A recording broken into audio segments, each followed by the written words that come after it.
So today we're just going to have a look at cognitive dissonance, and I'm sure many people have heard of this, particularly over the last few years. So we're just going to have a look at the definition of it, how it's described, and some of the studies that go some way towards allowing us to claim it as a legitimate thing, right? A legitimate occurrence in people.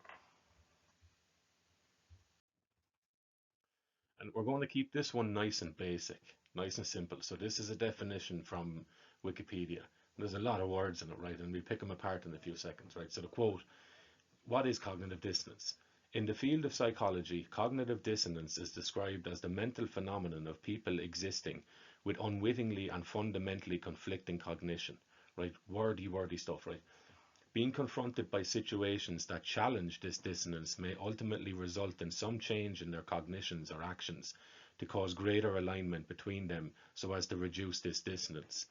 Relevant items of cognition include people's actions, feelings, ideas, beliefs, values, and things in the environment.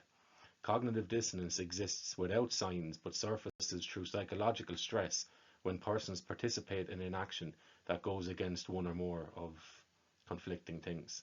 End quote. Some basic everyday examples of this are a smoker knowing that it is not good for their health to smoke but continuing to smoke regardless. Somebody who states a desire to lose weight or get stronger but refuses to take the appropriate action. A person who knows that they should spend less time on their phone but cannot manage to put it away, right?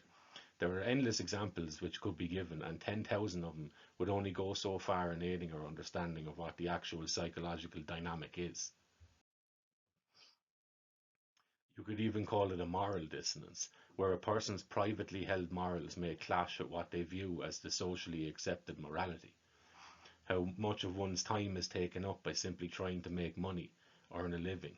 Did they find it valuable, or did they justify it in some way? And we have reason versus beliefs, where if a person is exposed to information that they understand to be true, but to accept it would lead to the need to relinquish a belief that they've long held.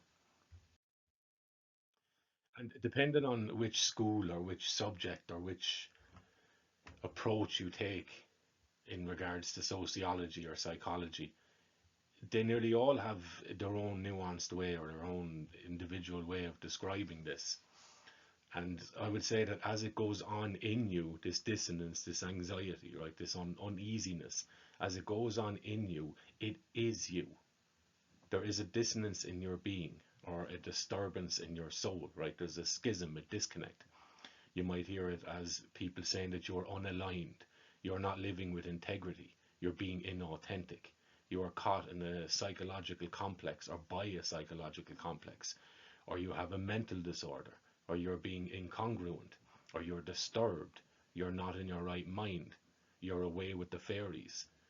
Who you are is not in line with who you would like to be, or who you would like to be seen as by others. So in a nutshell, that's what is going on there. You in reality doesn't match up with who you would like to be or who you would like to be seen as, right? And there's a schism there. There's a restlessness that comes from that, an anxiety that comes from that. And the dissonance that comes with that, that restlessness, it need not rise to the surface of your conscious awareness. So you need not be fully aware of a disconnect between the way you see yourself and your ideal self not matching up. You might not be aware of that. You need not be for it to be occurring, is what I'm trying to say, right? So that's all fine and well, and that's an interesting concept. But how do we know that this actually occurs, right? And to do that, we're going to run over a few little research things, and I've just copied and pasted this from Grok, right? If you want to go and read the studies, you can yourself, right? But these suffice enough to just share a snapshot of this sort of study, right, and the dynamic at play. So, research from Festinger and Carl Smith in 1959 on cognitive dissonance. They did what is called the forced compliance experiment.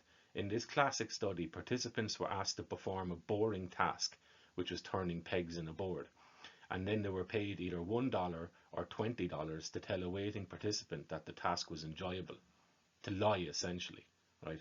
Afterward, they rated how much they actually enjoyed the task. Findings: Participants who were paid $1 reported enjoying the task more than those paid $20. This is because, or this is guessed at to be because the $1 group experienced greater dissonance. Lying for a small reward felt unjustifiable. It wasn't worth their while, really, right? So they reduced discomfort by convincing themselves that the task was enjoyable. Therefore, I wasn't lying when I told the person it was enjoyable, right? So to shield themselves from accepting the fact that it just cost $1 for them to lie to someone, they would protect themselves from that revelation about themselves by falling in line and convincing themselves that they weren't actually lying and that they really did enjoy the task. The $20 group felt their lie was justified by the larger payment, experiencing less dissonance. So because they were more comfortable with accepting more money than $1 to lie, they were okay with that. Significance. This demonstrated how insufficient external justification for behavior can lead to attitude change to reduce dissonance. So essentially what that means, or what that tells us, is that if a person does not find, if they hold a belief or if they have acted in a way that they feel might be looked down upon socially, right? They'll kind of dig their heels in on the belief and they'll try and justify their actions or their beliefs even more. Another study, Festinger again. It's interesting as well that you have these people who spend, a lot of them devote their whole lives, their whole academic or professional career to studying these sorts of things, right? And you also have to ask then, seeing as these things are heavily funded and the results remain or look to be consistent, then what happens with those studies, right? Do those studies just be forgotten about, or are they applied to society in some way? All right, because you kind of have to justify the expense of or the interest in uncovering this stuff if you're not going to use it, right? But he has a study in 1956 called the Doomsday Cult Study. Festinger infiltrated a doomsday cult that believed the world would end on a specific date, with believers being saved by a UFO. When the prophecy failed, instead of abandoning their beliefs, many members doubled down, claiming their faith had saved the world. And remember as well, like, we're not speaking in totality here, right? People are different, and some people will justify all sorts of craziness instead of accepting that they might have been wrong, okay? And then other people might be a little bit more relaxed in accepting that they might be wrong. And there's a spectrum there with people, okay? So the findings. This illustrated how people reduce dissonance, reduce the uneasiness in themselves by reinterpreting evidence to fit their beliefs, especially when heavily invested. So significance. It showed cognitive dissonance in real-world high-stakes scenarios, particularly in belief persistence. So this is interesting and important, right? So with any kind of sanitized study that is done in laboratory or in super controlled environments, it's easy to write them off because they're not in real world scenarios, right? You're not dealing with people as they live their lives, you're dealing with people in these manufactured settings. So studies that do actually or are actually conducted in the real world are a little bit more valuable, okay? Because it's easier to hang your hat on them, to say it a different way. And this is another study from Aronson and Mills in 1959. It's called effort justification, right? So the more you put in, the more you will defend something. And it found that participants underwent either a mild or severe initiation to join a discussion group, which turned out to be dull. Findings. Those who endured a severe initiation rated the group as more interesting, suggesting they justified their effort by inflating the group's value. Significance. This highlighted how effort investment can lead to dissonance reduction through overvaluing the outcome, right? So instead of accepting that you might have you might have been convinced to waste your own time, right? Or if you've engaged in something and the payoff, don't, like these self-help courses, you see all ads on YouTube and stuff. So if you're after pumping 10 grand into one of these pyramid scheme things, right, where it's the next course that'll make you the millions, the more, essentially what they found is the more you invest in it, whether emotionally or financially or in terms of your hope or whatever, expectation wise. The more you invest in something, if it turns out to be an absolute charade, right? And it wasn't what it was expected to be. You bought the lie essentially. And people will tend to overinflate what it is that they believe they were after getting so far. So, well, look, I didn't make the millions, but I learned so much about myself along the way, right? That sort of thing. And what we're seeing here then is the need we have to constantly examine and justify our existence and the decisions we make or choose not to make, right? So essentially, am I living in a way that makes me proud of myself? And this is an existential question, right?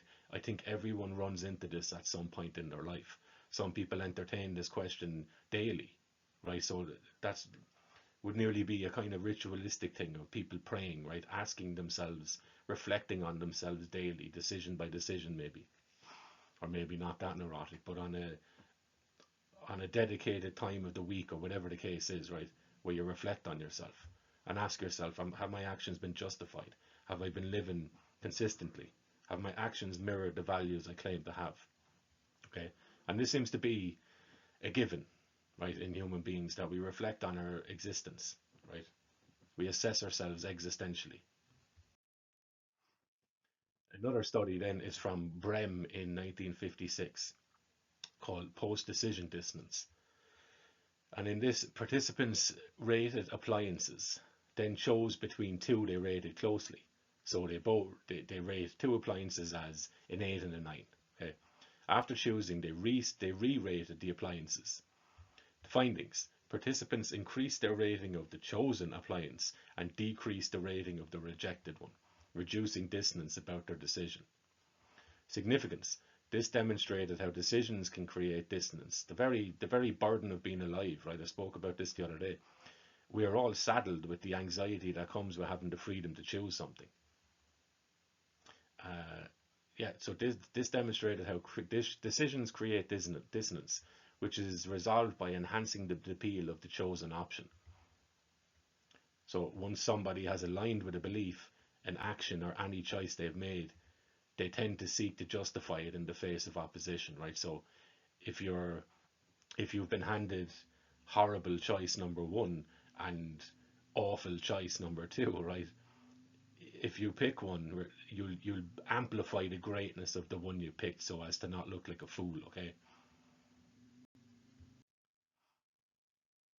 You can see that these studies go back to the 50s, and this one stretches forward then into 1970. So people in the world have vested interest in this sort of subject, right? In understanding group dynamics and understanding how people's minds work in relation to themselves as individuals. And then when they're in the real world and they're engaging with social pressures or perceived social pressures, what happens to them? Do they capitulate and fall apart and lie and deny everything, right? Or do they stand on their own merit and say, look, while most of you might not agree with the decision I made, I stand by it because I felt it was right. Right? How many times do you see people do that on a daily basis?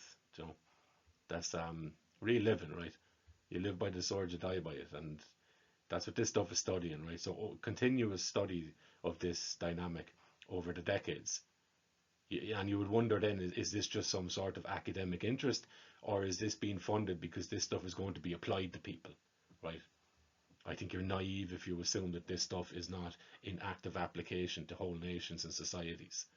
Okay, that is what government is essentially, right? Is to the control of people, the management of massive amounts of people, right? So of course they would use sociological research and the findings therein. It makes sense, of course. The morality of that then is a different question altogether.